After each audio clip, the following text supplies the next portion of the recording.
The town was not remarkable by any grand measure. It was the kind of place people passed through on their way to bigger cities.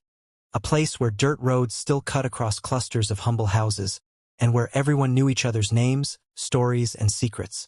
In the heart of this small town lived a man named Rahim, his wife Amina, and their little boy, Yusuf. Their home stood modestly at the edge of the marketplace, built from sun-baked bricks, with a roof patched many times over the years. It was not a house that could impress a visitor, but to Rahim, it was filled with warmth, laughter, and the irreplaceable treasures of love and family. Rahim was a hard-working man, the kind who rose before dawn to toil in the fields or pick up odd jobs in the market just to ensure his wife and son never went hungry. His hands bore the story of his struggles, rough, calloused, and scarred from years of lifting, digging, and laboring under the harsh sun. Yet his eyes always carried a quiet determination, a spark that spoke of endurance and devotion. He was not wealthy, but he was dependable. People in town respected him not for riches, but for his honesty and steady heart. At home, Rahim's joy was simple. Watching little Yusuf giggle while playing with makeshift toys, or listening to Amina hum softly as she cooked lentils and rice over the fire. Their dinners were humble, a single dish, sometimes only bread with onions, but Rahim ate every bite with gratitude. For him, the richness of a meal was not measured by spices or abundance, but by the hands that prepared it and the smiles shared around the table. Amina, however, did not always see it this way. She was beautiful, with almond-shaped eyes and graceful movements that caught attention wherever she went. Before marrying Rahim, many had whispered that her beauty deserved a grander stage than a poor man's house. At first, she believed love was enough. Rahim's kindness had won her heart, and his gentle ways soothed her worries. But as years went by, her perspective began to shift. Each morning, she would sweep the dirt from their small courtyard and glance at the neighbors' homes. Some women wore bright, embroidered dresses, their gold bangles jingling as they watered plants or greeted visitors. They spoke of trips to the city, of feasts, and of jewelry purchased by their wealthy husbands. Amina listened with a tight smile, nodding politely, but inside her chest, a seed of longing began to grow. Why? She wondered. Had fate tied her to a man who could only offer her simplicity? She loved Yusuf dearly and knew Rahim was a good father, yet she could not quiet the voice inside that whispered, "You deserve more."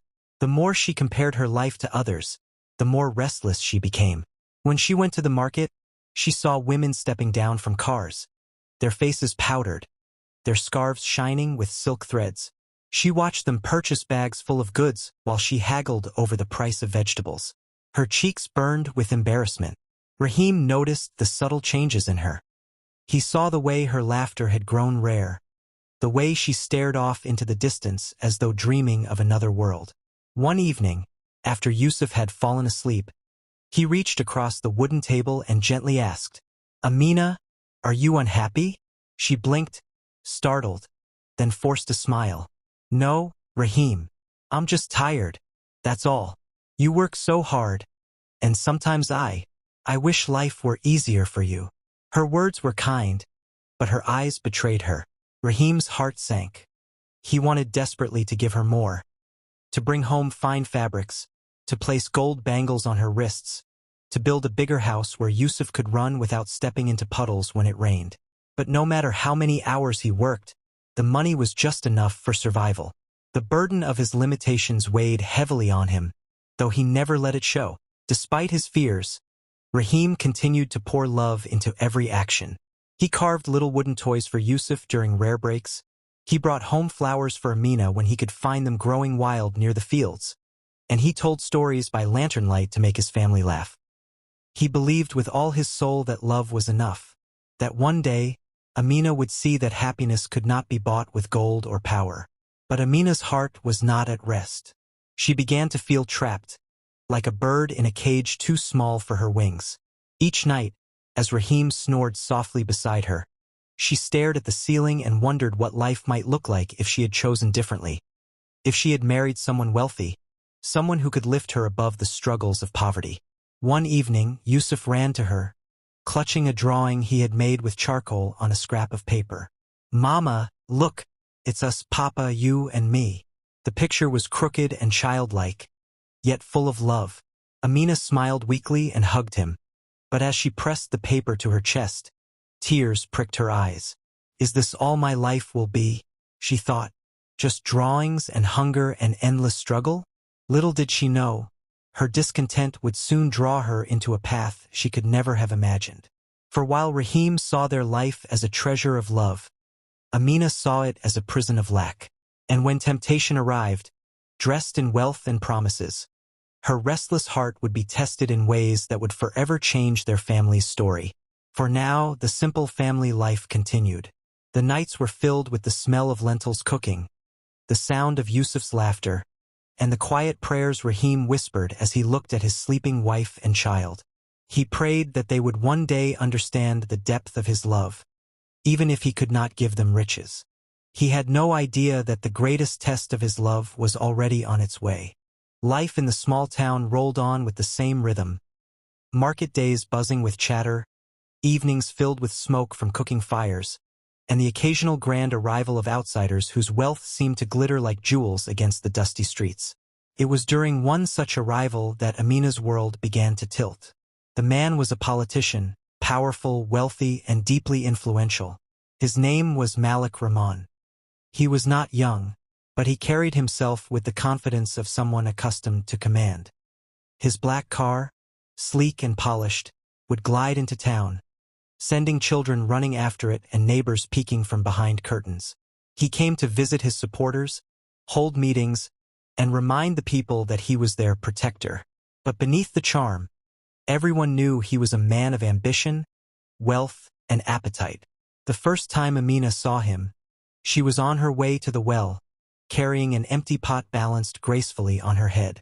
The sun glinted off her scarf, and a breeze lifted a few strands of her hair across her face.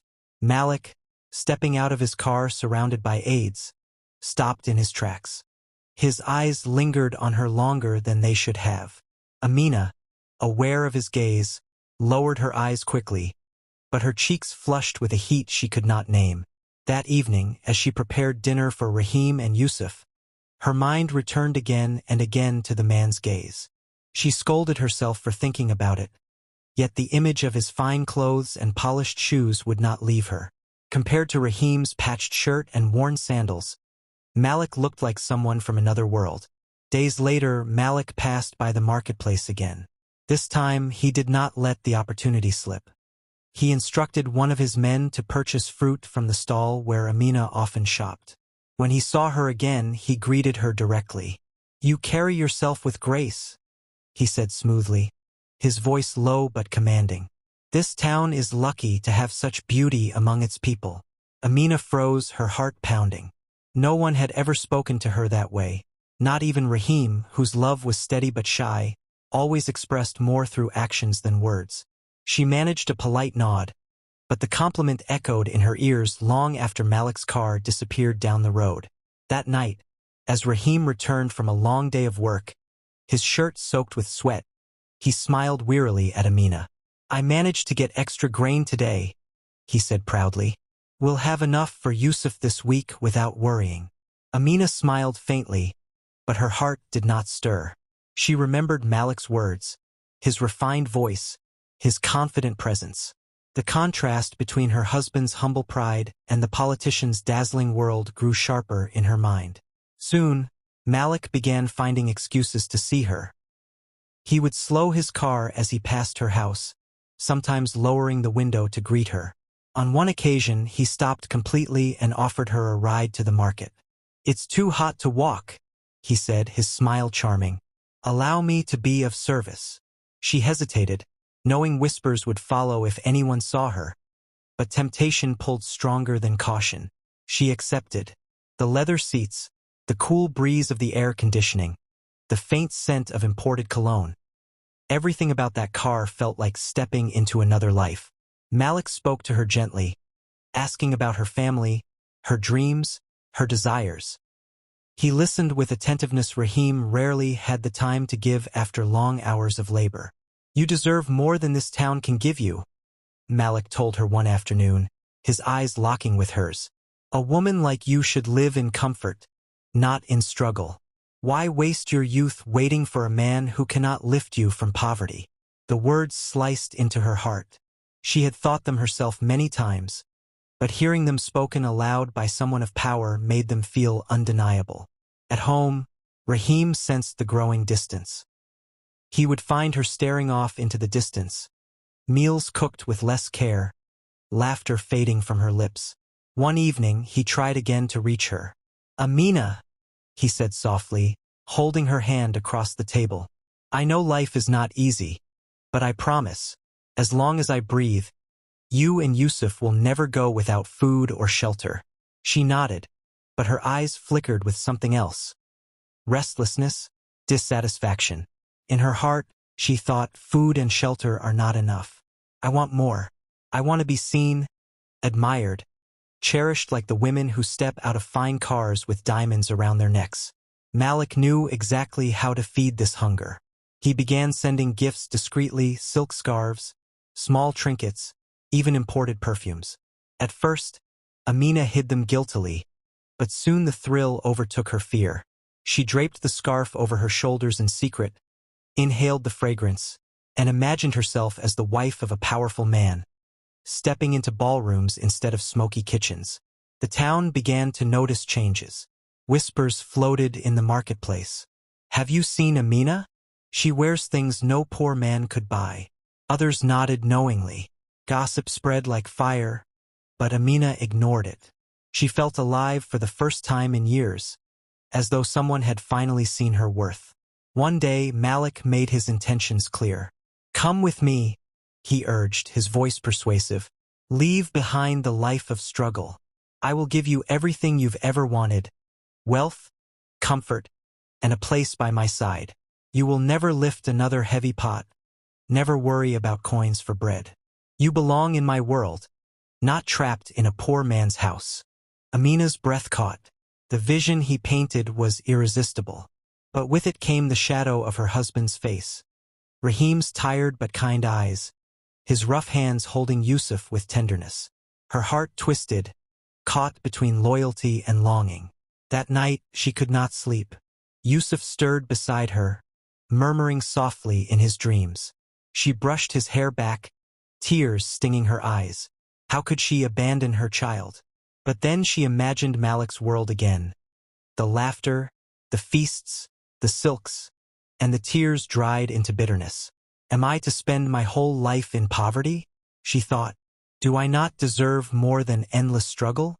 The temptation had taken root, wrapping around her heart like vines. Step by step, Malik's words and promises pulled her away from Rahim's quiet love. She did not yet know it, but her decision was already being made, and the path she chose would shape not only her own fate, but the destiny of the family she was about to betray. The night the decision was made, the air felt unusually heavy. Amina sat in the dimly lit room, staring at the single lantern that flickered against the clay walls. Rahim was outside repairing a broken hinge on their wooden gate, while Yusuf played with a small wooden horse his father had carved for him. The boy's laughter echoed into the night, but to Amina's ears, it only deepened her conflict. Her heart pounded as she recalled Malik's words from earlier that day. "You belong with me, Amina. I can give you a life beyond your wildest dreams. Why waste your beauty and youth here, chained to a poor man's struggle?" Her fingers twisted the silk scarf Malik had given her. Its smoothness was a cruel reminder of the rough cloth she usually wore. It was more than a scarf. It was a symbol of escape, of the glamorous world waiting for her beyond this dusty street. When Rahim came inside, sweat glistening on his forehead, he smiled at her, as he always did. "The gate won't creak anymore," he said proudly. He sat down beside her, stretching his weary arms. "Tomorrow I'll try to pick up extra work at the mill. Maybe I can save enough to buy Yusuf new shoes before winter." His words, filled with such simple love, struck Amina with an unexpected wave of guilt. But almost immediately, another voice drowned it out. The whisper of Malik's promises, the lure of wealth and power. Later that night, after Yusuf had fallen asleep, Amina spoke. Her voice was low, almost trembling. "Rahim," she began, Yes, my love, he replied, looking at her with warmth.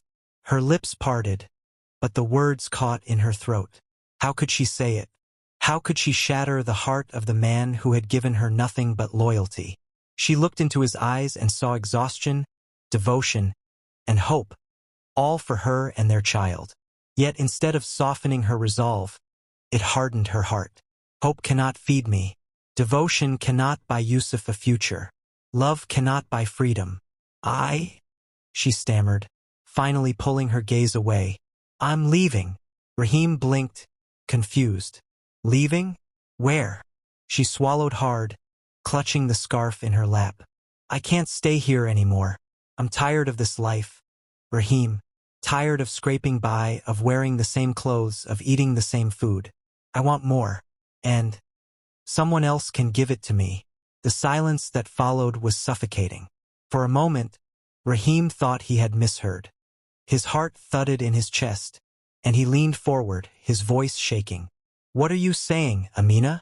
Her hands trembled, but her words came sharper now. I'm saying I'm leaving you. Malik Rahman can give me the life you never could. A life of comfort, respect, wealth. I won't waste the rest of my years in poverty. Rahim felt the ground crumble beneath him. Amina, he whispered, his voice breaking. We are a family. You, me, Yusuf, we are everything to each other. How can you even think of leaving? Don't you see? This house may be small, but it's filled with love. And love. Love doesn't put food on the table. She snapped, her eyes flashing. Love doesn't stop people from looking at me with pity. Love doesn't give Yusuf the life he deserves. You think your honesty and hard work are enough, but they're not. They never will be. Her words cut deeper than any blade. Rahim felt as though the breath had been stolen from his chest. He looked at her in disbelief, unable to comprehend that the woman he had trusted above all else could speak such things. At that moment, Yusuf stirred awake. His small voice broke the tension. Mama? Papa? Why are you shouting? Amina's face softened briefly, but she did not move toward her child. Rahim quickly gathered the boy in his arms. It's nothing, my son, he said gently, though his tears betrayed him. Yusuf rubbed his eyes. Mama, are you sad? The innocence in his voice pierced Amina's heart, but she forced herself to look away. If she allowed his eyes to sway her, she knew she would falter. She had already chosen. The next morning, she packed what little she had. A few clothes, the gifts Malik had given her, and the scarf she could not let go of. Rahim followed her every move, desperation etched into his face. Please, Amina, he begged, his voice raw. Think of Yusuf. He needs his mother. I need you. Don't do this. Whatever pain you feel, we can bear it together. We've come this far side by side. Don't throw it all away. She paused, her back to him. For a fleeting second, his words reached the buried part of her that still loved him. But then Malik's promises surged forward again. The laughter, the luxury, the endless comfort. Without turning around, she whispered, I'm sorry. Yusuf clung to her leg, tears streaming down his face. Mama, don't go. Please don't leave Papa and me.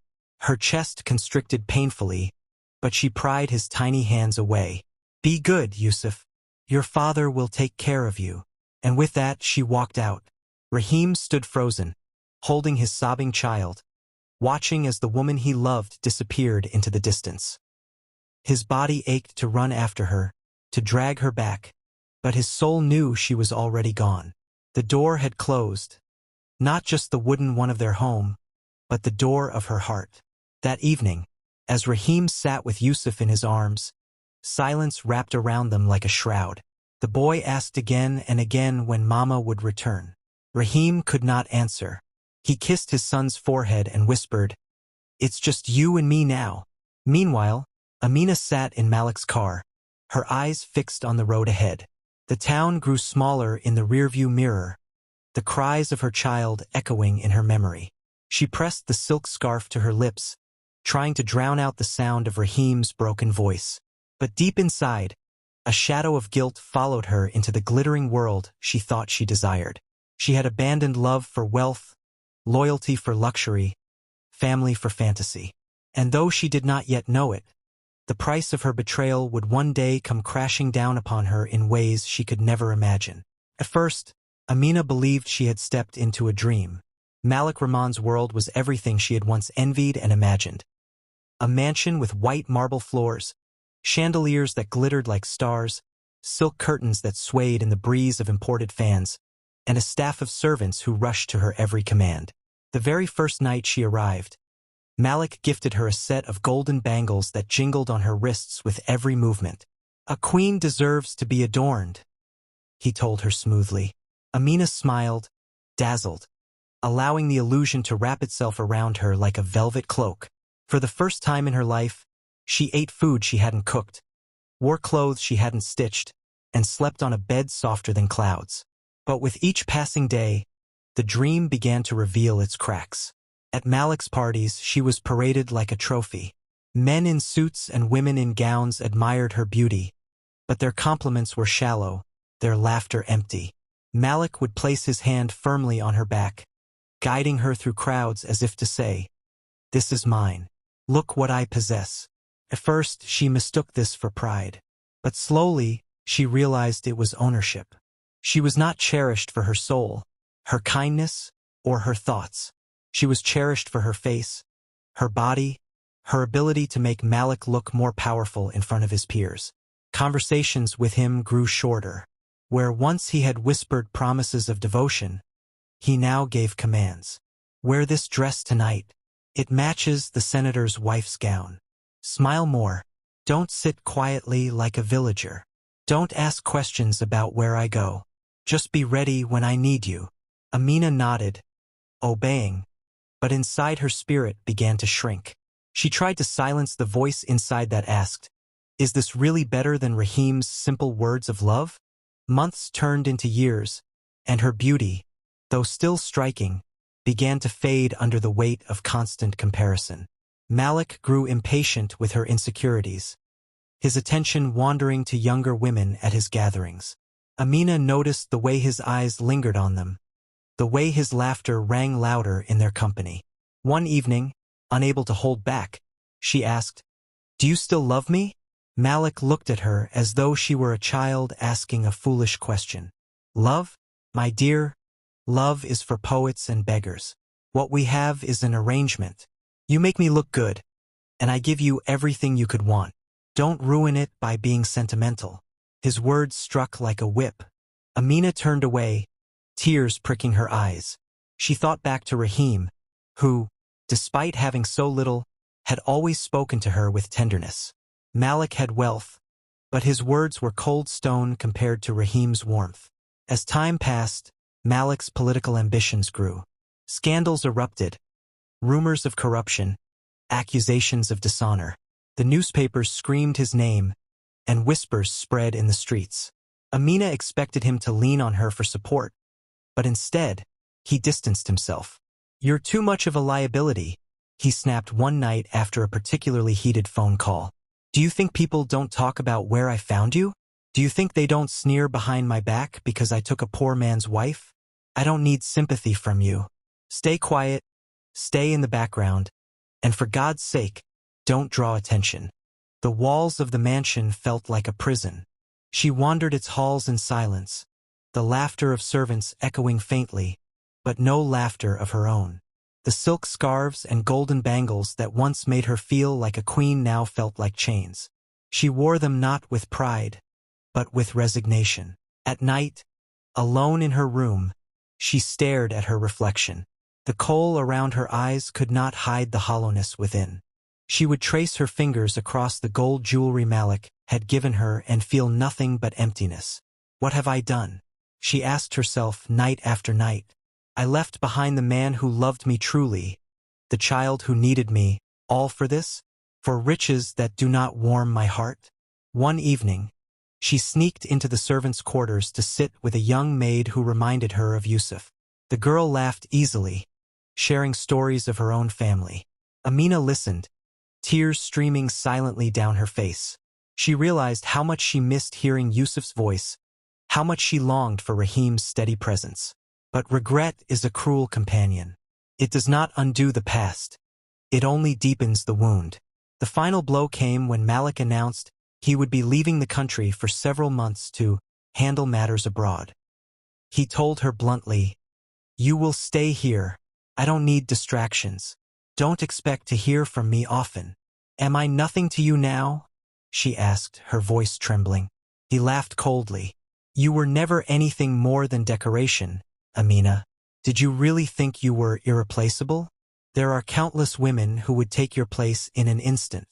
Her knees weakened, and she gripped the edge of a table to steady herself. In that single moment, the fragile illusion shattered completely. She saw herself as she truly was in his world.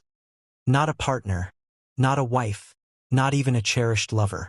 She was a possession, a discarded ornament, a shadow in the backdrop of his empire. Days after he left, the mansion grew unbearably quiet. The servants, sensing her diminished importance, no longer treated her with deference. She overheard their whispers, mocking her behind closed doors. The woman who had once walked proudly into this world now walked its halls as a ghost, unseen and unwanted. Her health began to decline. She could no longer eat the rich foods she had once delighted in. Sleep eluded her. Memories of Rahim and Yusuf haunted her dreams. Rahim's rough hands holding hers tenderly, Yusuf's giggles as he showed her his childish drawings. She wept into her pillow, clutching the silk scarf that had once symbolized her escape, now nothing more than a rag soaked with tears. One evening, overwhelmed by despair, she wandered out of the mansion. The guards barely noticed her departure. Dressed in worn clothes, stripped of her ornaments, she walked aimlessly through the streets. The townspeople who once envied her now looked upon her with scorn. "That's the woman who abandoned her husband," they whispered. "She thought she was too good for us. And now look at her." Amina lowered her head, shame burning her cheeks. She had risen to heights she thought were unreachable, only to fall into an abyss far deeper than she could have imagined. The glamorous world she had chased had turned to dust. The hands that once adorned her with gold had pushed her aside. The wealth she had worshipped had given her nothing but loneliness. And deep inside, she knew the cruelest truth of all. She had lost the only treasure that had ever truly mattered: Rahim's steadfast love and Yusuf's innocent devotion. The day Amina's world truly collapsed was not marked by fireworks or scandalous headlines. It was marked by silence, an absence so profound it swallowed her whole. Malik was gone, traveling abroad, his promises as empty as the grand halls of the mansion he left her in. The servants had grown indifferent, some even cruel. The woman who once draped herself in jewels was now just another forgotten name in Malik's long list of conquests. She tried to hold herself together, but her body and spirit were crumbling. The rich foods she once boasted of turned bitter in her mouth. Nights stretched endlessly as she lay awake, haunted by memories of Rahim's steady hands and Yusuf's innocent laughter. Guilt gnawed at her like a relentless predator. One morning, she awoke with fever burning through her body. The servants, irritated by her groans, whispered among themselves. "She's useless now," one muttered. "Better if she leaves." Within days, her illness grew worse, and the mansion that had once felt like a palace now felt like a cage closing in on her. Amina knew she could no longer stay.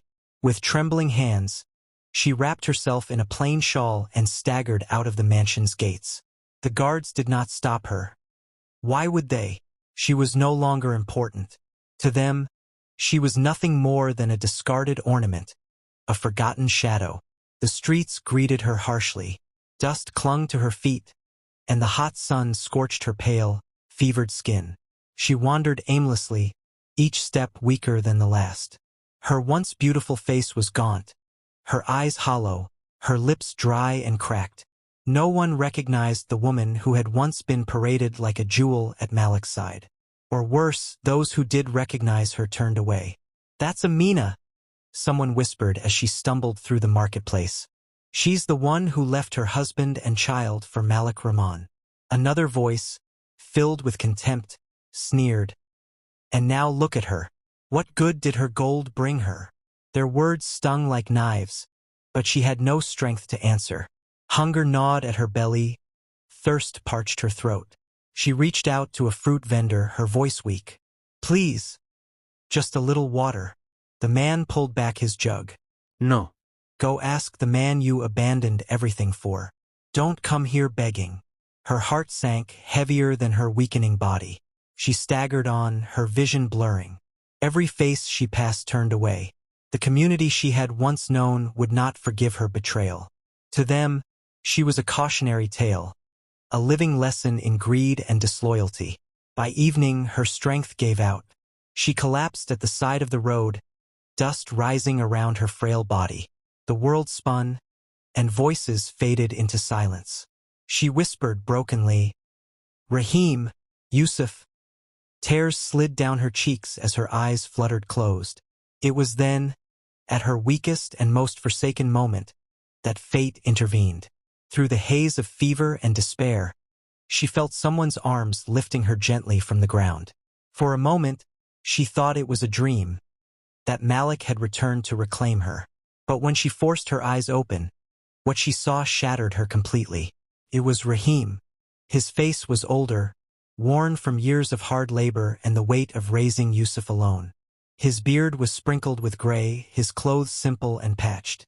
Yet his eyes held the same gentle light she remembered, though now lined with sorrow. "Amina," he whispered, his voice trembling. "What have you done to yourself?" Her lips parted, but no sound came, only sobs. Tears poured down her face as she clutched at his shirt. Why would you help me? After everything I did to you? After I left you and our son?" Rahim's jaw tightened, and his eyes glistened. He looked at her, broken and frail in his arms, and for a long moment he said nothing. Then, with a voice heavy with both pain and compassion, he murmured, "Because no matter what you did, you are still the mother of my child. And because love does not vanish, even when it has been betrayed." Her sobs grew harder, shaking her body. She buried her face in his chest, ashamed, overwhelmed, unworthy of such mercy. He carried her through the streets, ignoring the stares and whispers. Some people mocked him. "Why rescue the woman who disgraced you?" Others shook their heads in pity. But Rahim paid them no mind. His heart knew only compassion. At home, Yusuf, now older, about 7 years old, ran to the door. When he saw his mother in his father's arms, frail and weak, he froze. Confusion and hurt filled his young eyes. "Mama?" he whispered, almost not believing it. Amina reached out with trembling hands. "Yusuf, my baby, I'm so sorry." But the boy hesitated. He clung to Rahim instead, burying his face against his father's side. Years of absence could not be erased by a single reunion. Amina's heart broke anew, realizing the depth of what she had lost. That night, Rahim laid her on a simple cot and tended to her fever. He brought her water, cooled her forehead with damp cloths, and fed her small spoonfuls of broth. Amina wept silently, watching his every act of kindness. She could not understand how the man she had betrayed so cruelly could still show her such care. Finally, when the fever subsided slightly, she whispered, "I don't deserve this. I don't deserve you. I don't deserve him." Her voice cracked as she glanced at Yusuf, who sat silently in the corner, watching with wary eyes. Rahim looked at her with a mixture of sorrow and strength. "Perhaps you don't, but forgiveness is not about what we deserve, it's about love. And for the sake of Yusuf, for the sake of what we once had, I will not let you die alone in the street." Her tears flowed freely. For the first time in years, she felt something she had not felt in Malik's world. True compassion, born not of possession or pride, but of love. Days turned into weeks. Slowly, with Rahim's care, her strength returned. But her heart carried scars deeper than her body ever could. Every time Yusuf avoided her gaze, she felt the weight of her past choices pressing down on her. She longed for his forgiveness, for the chance to hold him without hesitation. In her weakest hours, she prayed silently, "God, give me one more chance. Not for riches, not for power, just for the chance to love my family again. Her desperate cry for help had been answered, but now she faced the hardest journey of all, the path of redemption. Forgiveness is never an instant gift. It is a journey paved with patience, pain, and countless small steps. For Amina, this truth became her reality in the days and weeks after Rahim carried her broken body home.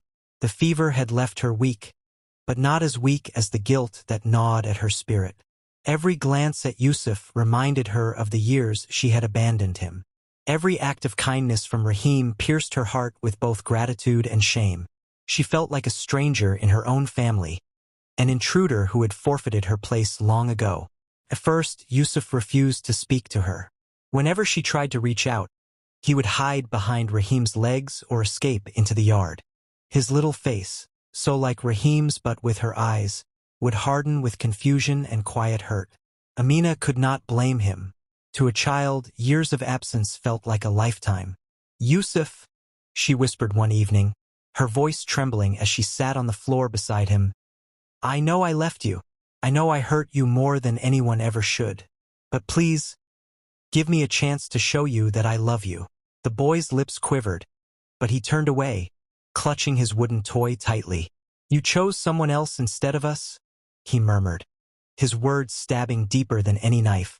Amina broke down, her sobs muffled against her palms. Rahim stood in the doorway, silent, his eyes heavy with sorrow. He wanted to ease both their pains, yet he knew this wound could only heal with time. Rahim's quiet strength. Rahim's forgiveness was quieter, steadier, but no less difficult. He had long carried the scars of Amina's betrayal, the nights spent alone, the struggles of raising Yusuf without a partner. Though his heart was compassionate, trust was not something he could offer freely again. One evening, as they sat in the dim glow of the lantern, Amina finally voiced the question that weighed on her heart. "Rahim, why? Why would you take me back, after everything I did?" He paused, his calloused hands resting on his knees. His eyes, tired but kind, met hers. "Because anger would have destroyed me more than your betrayal ever did. Because Yusuf deserves a mother, even if broken. And because, deep inside, I never stopped caring for you." Her tears flowed freely at his words. She realized then that true strength was not in Malik's power or wealth, but in Rahim's ability to forgive when the world would have turned its back. The long road to trust. Amina did not expect forgiveness to come quickly. She knew words alone would never be enough, so she began showing her repentance through small actions. She rose early to prepare breakfast, though her hands trembled from weakness. She helped Rahim in the fields, though the sun blistered her skin and used to labor. She washed Yusuf's clothes by hand, scrubbing them until her knuckles bled. At first, Rahim tried to stop her. "You don't need to do this. Rest until you're well," he urged. But she shook her head firmly. "No, Rahim. "I need to learn what it means to serve, not to be served. I need to earn back what I threw away." Her efforts did not go unnoticed. The neighbors, who once whispered with scorn, began to watch with curiosity. Some pitied her. Others scoffed, convinced she would falter again. But Rahim saw the sincerity in her actions, and Yusuf, though slow to open his heart, began to soften. One afternoon, as Amina washed clothes by the river, Yusuf approached cautiously. He placed a small wildflower beside her. She looked up, startled, her hands dripping with water. "Is this for me?" she asked, her voice fragile. The boy nodded, avoiding her gaze. "Papa says you're trying. Maybe I can try too." Her chest tightened with emotion. She pulled him gently into her arms, and this time he did not pull away. The embrace was hesitant, but it was a beginning, a fragile bridge being built between mother and son. Facing the past. Yet redemption demanded more than domestic labor and gentle words. Amina knew she had to face the very community that had witnessed her downfall. One Friday, after prayers, she gathered her courage and stood at the edge of the village square. The people eyed her warily. Whispers rippled through the crowd. "That's the woman who abandoned her family." Her voice shook, but she forced herself to speak. I wronged my husband. I abandoned my son. I let greed blind me, and I chose a path that led to ruin. For years I lived in wealth, but my soul was starving. I come to you not to ask for honor, but for mercy. And I beg that you do not condemn my son for the sins of his mother. A hush fell over the gathering. Some turned away, unwilling to forgive, but others saw the sincerity in her eyes. And though the shame lingered, so too did the seed of respect for her courage. When she returned home, Rahim met her with quiet pride. "You've taken your first true step," he said softly. The slow bloom of redemption. Seasons passed. The home that had once echoed with emptiness now rang with laughter. Amina, though scarred by her past, found joy in the simplicity of honest living. She mended Yusuf's clothes, cooked their meals, and worked beside Rahim in the fields. Her beauty was no longer wrapped in silks or gold, but in humility and compassion. The woman who once sought power now sought only peace. One evening, as the three of them sat beneath the stars, Yusuf leaned against her side. "Mama," he whispered, "I forgive you." Her breath caught, and tears spilled down her cheeks as she pulled him close. In that moment, all the years of separation, guilt, and pain melted away. Rahim watched silently, his heart swelling. For all the trials they had endured, this was the moment he had prayed for, the return not just of a wife, but of a family. A love rekindled. Forgiveness had not erased the past, but it had reshaped their future. Amina and Rahim's bond grew slowly, tenderly, like a plant taking root after a storm. Their conversations stretched late into the night, sharing memories, regrets, and dreams. "I don't deserve a second chance," she whispered one night. Rahim took her hand, rough and scarred from labor. "No one truly does. That is why forgiveness is a gift, and I choose to give it." Her heart swelled with gratitude, not for wealth, not for power, but for love, the kind that endures even when tested by betrayal. Thus, Amina's redemption was not marked by grandeur, but by quiet transformations. A child's smile, a husband's gentle patience, and a community's gradual acceptance. She had traded palaces for peace, and in that trade, she discovered a treasure she had overlooked all along: the unshakable strength of love and forgiveness. The scars of her past would never fully fade, but they became reminders of the journey that shaped her into someone new. Amina had fallen from grace, but through Rahim's compassion, Yusuf's innocent love, and her own determination, she had been given the chance to rise again. Not as a woman of riches, but as a woman of heart. Forgiveness had given Amina, Rahim, and Yusuf a chance to rebuild their lives, but love, true love, would not remain untested. For while wounds had begun to heal inside their home, the world outside still carried sharp eyes, whispering tongues, and lurking dangers. The first storm came not from the villagers, but from Malik himself, the man for whom Amina had once abandoned her family. Malik's return. One afternoon, Rahim was mending tools in the yard when a sleek black car rolled into the village. Dust rose in swirls, children scattered, and men paused in their labor to gape. Malik stepped out, dressed in fine silk, his shoes gleaming, his air still heavy with arrogance. Whispers rippled. "The politician has returned." Malik's gaze swept over the crowd until it landed on Amina, who stood by the doorway, clutching Yusuf protectively to her side. For a brief moment her body froze. Memories surged back, of palaces, jewels, promises that had turned to ashes. With a sly smile, Malik approached. "Amina," he said smoothly, "I heard of your unfortunate illness. I thought I'd come to see how you're doing." Rahim rose to his feet, his jaw tight but his voice calm. "She is fine. She does not need you here." Malik's eyes narrowed. "Still the poor farmer, aren't you, Rahim? Tell me, do you truly believe she is content to live in your mud house after tasting wealth?" "Amina, you belong with me. You know that." Amina's heart pounded, but this time, she did not falter. No, Malik. "I belonged with you once because I was blind, but I see clearly now. My place is with Rahim and Yusuf. Go back to your world of lies and power. I want no part of it. The villagers gasped at her boldness. Malik's smile twisted into a sneer. You'll regret this, he muttered, before retreating to his car. But though his figure disappeared down the dusty road, his presence lingered like a shadow.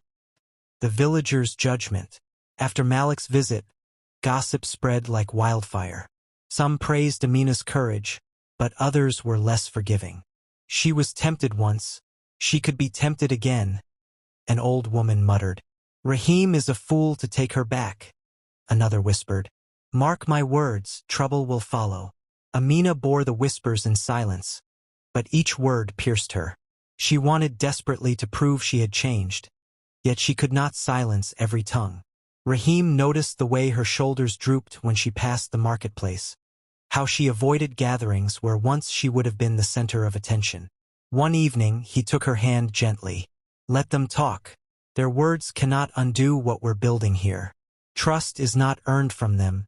It is earned between us and with Yusuf. That is what matters. Amina nodded, her heart swelling with gratitude. Yet the doubts still gnawed, for she feared not her own weakness, but Malik's determination to disrupt their fragile peace. And indeed, Malik did not rest. Humiliated by her rejection, he used his influence to try to harm Rahim. Officials came to the farm, claiming Rahim's land was not legally his. Fines were demanded, threats were made. Work that had once sustained them now hung by a thread. One evening, after a long day of battling with corrupt authorities, Rahim returned home weary. It's Malik, he admitted. He wants to break us. He thinks if I fall, you'll run back to him. Amina's eyes blazed with fury. Never. I would rather starve than return to him. But the hardships grew. Crops were seized, and Rahim was summoned to court.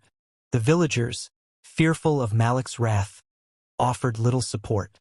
For the first time, the little family felt the crushing weight of isolation. Yusuf, too young to understand politics, sensed the fear and tension. One night he asked softly, Mama, will we lose our home? Amina held him close, her voice steady despite her trembling heart. No, Yusuf. As long as we have each other, we will never be homeless. The trial of unity. The greatest test came when Malik offered Amina one final temptation. He sent a messenger with gifts of gold and fine clothes, along with a letter that read, Leave Rahim, and all will be restored to you. Stay with him, and you will know only struggle. The sight of the gifts stirred old memories. The weight of silk, the sparkle of jewelry, the taste of ease. For one fleeting moment, the past whispered, Wouldn't life be easier if you gave in? But then Amina looked at Rahim, bent over repairing a cracked pot with steady, patient hands. She looked at Yusuf, asleep with his head nestled against her arm, and she realized that the wealth Malik offered could never buy the peace she felt now. Without hesitation, she gathered the gifts and carried them to the river. With villagers watching, she threw them into the waters. The gold sank, the silks floated, and the crowd gasped. My place is not with riches, she declared, her voice strong. My place is with my family. The river carried away the last remnants of Malik's hold over her. The court battle. Still, Malik pressed harder. At the court hearing, he arrived with lawyers and documents, smirking confidently. Rahim stood alone, clutching the worn papers proving his ownership of the land. The judge listened patiently, weighing evidence. Malik's men twisted the truth, accusing Rahim of forging documents. For a moment, it seemed the verdict would fall against him. But then Amina stepped forward. Her voice rang clear. This man Malik, he lies. I lived with him. I know the kind of man he is. He would destroy an honest farmer out of spite. If you wish to take away Rahim's land, then take me too, for I will not leave his side. Her courage swayed the court. Witnesses, emboldened by her words, came forward to testify to Rahim's honesty and Malik's corruption. At last, the judge ruled in Rahim's favor. The land was his legally and rightfully. Malik stormed out, his power shaken, his pride in ruins. For the first time, he realized that no wealth could command the loyalty and love Amina now gave to Rahim. love tested and proven. As they walked home from court, Yusuf skipping happily beside them, Amina turned to Rahim. "I fear there will always be trials," she admitted. "But today I learned that no trial can break us, unless we allow it." Rahim squeezed her hand gently. "Then we won't allow it. Love is not about avoiding storms. It is about standing together when they come." Her eyes filled with tears, not of sorrow, but of profound gratitude. She had once thought love was about grand gestures, lavish gifts, and power. But now she understood. Love was about endurance, sacrifice, and faith. That night, as the family gathered around their simple meal, Amina felt something she had never known even in the finest palaces: security. Their future was uncertain, but their bond was unshakable. And so, the true test of love did not end in defeat, but in triumph. For they had faced temptation, judgment, and injustice, yet emerged stronger than ever, proving that love, when anchored in forgiveness and faith, could withstand even the fiercest storms. Closing of Section 7. The trials they endured became more than hardships. They became proof of transformation. Amina had once abandoned her family for wealth, but now she cast away wealth for her family. Rahim had once lived in silent pain, but now he stood proudly with his wife by his side. And Yusuf, though young, had witnessed the power of love's endurance. Thus, Section 7 closes not with the return of luxury, but with something far greater: the triumph of a love tested, purified, and proven unbreakable. With Malik defeated and the family's land secure, a calmness returned to the village. For the first time in many years, Rahim, Amina, and Yusuf could sit together under the shade of their old tree without fear or shame. The whispers of the villagers softened into respect, for they had seen Amina's courage, Rahim's quiet strength, and the family's unshakable unity. Amina worked tirelessly to rebuild trust, not only with Rahim but with herself. Every small act, cooking meals with care, helping Yusuf with his lessons, standing beside Rahim in the fields, was her way of proving that love was more powerful than regret. Rahim, once silent and burdened, learned to smile again. The bitterness that had shadowed him was replaced with gratitude. He knew now that love was not about possession or perfection but about resilience and forgiveness. And little Yusuf, who had endured the confusion of abandonment, finally felt the safety of a complete home. His laughter, once rare, became the family's sweetest music. In the end, their story became more than personal redemption. It became a lesson to the entire village. That true wealth is not measured in gold or power, but in love, loyalty, and forgiveness.